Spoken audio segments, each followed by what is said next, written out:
ప్రతిరోజు చాలా బిజీగా గడిపే మన లైఫ్‌లో పొద్దున్నే లెగడం, పిల్లల్ని పంపించడంతో పాటు కాసేపు అలా దేవుడిని ప్రశాంతంగా పూజ చేసుకుంటే ఆ రోజంతా కూడా చాలా బావుంటుంది కదా!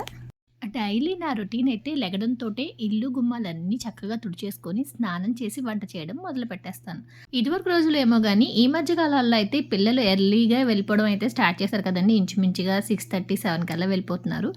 వాళ్ళ కోసం బిజీగా అయితే వంట చేసేసి, లంచ్ బాక్సులు పెట్టి, వాళ్ళకి టిఫిన్ పెట్టేసి, వాళ్ళకి కావాల్సినయన్నీ పెట్టి పంపించిన తర్వాత పూజ చేసుకోవడం అలవాటైపోయింది. మా వారు, నేను ఇద్దరం కలిసి ప్రతిరోజు నిత్య దీపారాధన అయితే చేసుకుంటామండి. దేవుడి మూల అందంగా సర్దుకొని పూలన్నీ కూడా ఆకర్షణీయంగా ఉండేలాగా సర్దుకోవడం నాకు చాలా ఇష్టం అనమాట. ప్రతిరోజు నిత్య దీపారాధన చేస్తూ ఉంటాం. కానీ శుక్రవారం అంటే కొంచెం ప్రత్యేకంగా చేస్తూ ఉంటాననమాట.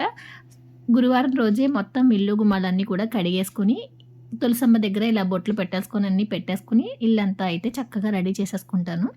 శివయ్యకైతే ప్రతిరోజు అభిషేకం చేస్తూనే ఉంటామండి. కాకపోతే శ్రీచక్రానికైతే శుక్రవారం ప్రత్యేకంగా తీసి శుభ్రపరిచి అభిషేకం చేస్తాం అనమాట. ఈ శుక్రవారం అయితే పరమాన్నం గాని ఏదైనా నైవేద్యం అయితే వండుతాను. తప్పకుండా కనకదుర్గమ్మ వారి విగ్రహానికి నిమ్మకాయల దండ అయితే వేస్తూ ఉంటాననమాట. ప్రతిరోజు నైవేద్యంగా ముందుగా వండిన అన్నాన్ని కొంచెం బెల్లం ముక్క, ఆవు నెయ్యి ఏసి పెడతా ఉంటానండి. శుక్రవారం మాత్రం ఏదో ఒక నైవేద్యం తప్పకుండా చేసి అమ్మవారికైతే సాంబ్రాణి ధూపం ఖచ్చితంగా అయితే వేస్తూ ఉంటాననమాట.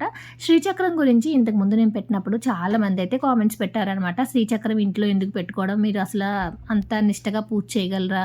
మంత్రం తీసుకున్న వాళ్ళే శ్రీచక్రం వాడాలని చెప్పి చాలామంది అయితే చెప్పారండి. శ్రీచక్రాన్ని పూజ చేసుకున్నప్పుడు మనం దానికి ఎటువంటి మైలుగాళ్ళు తగలకుండా జాగ్రత్తగా ఉండి మనం చేసుకునేలాగా పూజ చేసుకుంటే చాలా బావుంటుందనమాట. నేనైతే శ్రీచక్రాన్ని ప్రతి శుక్రవారం శుభ్రపరిచి అభిషేకం అయితే చేస్తూ ఉంటాననమాట.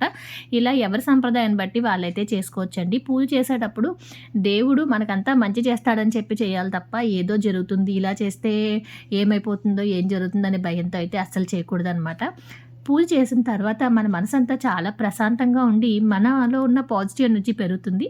అలాగే చేసే పని ఇంకా ఉత్సాహంగా చేస్తూ ఉంటాం. మీరేమంటారో కామెంట్ చేయండి.